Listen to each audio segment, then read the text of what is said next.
Utilisons la méthode d'intégration par partie pour calculer l'intégrale de x multiplié par cosinus x.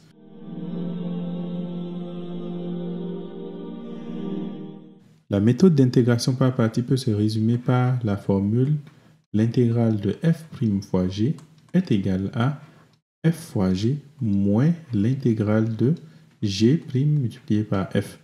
Donc, dès que l'on arrive à identifier c'est quoi les fonctions f et g dans l'intégrale qu'on veut calculer, alors notre problème est résolu.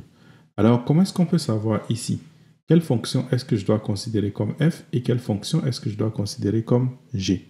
La méthode que je vous demande d'utiliser, c'est simplement la méthode LIAT, qui nous dit que si jamais j'ai deux fonctions qui sont dans deux types de familles différentes dans cette catégorie de famille, alors je prends comme dérivée la fonction qui vient en premier. Il s'agit des fonctions logarithme, inverse trigonométrique, algébrique, trigonométrique et exponentielle. Donc ici, je vois que j'ai deux types de catégories, une fonction algébrique et une fonction trigonométrique. Puisque A vient avant T dans LIAT, alors je dois poser que U est égal à X et que V' est égal à cosinus de X.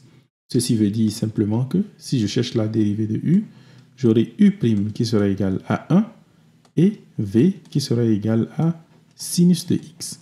Dès que j'ai ça, cela est résolu puisque je peux calculer l'intégrale que je cherche. L'intégrale de x multiplié par cosinus de x dx, c'est égal à u fois v, donc x multiplié par sinus de x, et ensuite moins l'intégrale de quoi? Ce que j'ai créé en nouveau, donc 1 multiplié par sinus de x. Ce qui fait simplement sinus de x dx. Et je sais comment trouver la primitive de sinus de x. Je dirais alors que cela me donne x sinus de x moins la primitive de sinus de x est moins cosinus de x, donc j'aurai plus cosinus de x plus une certaine constante c. Et ça, c'est le résultat auquel on s'attendait.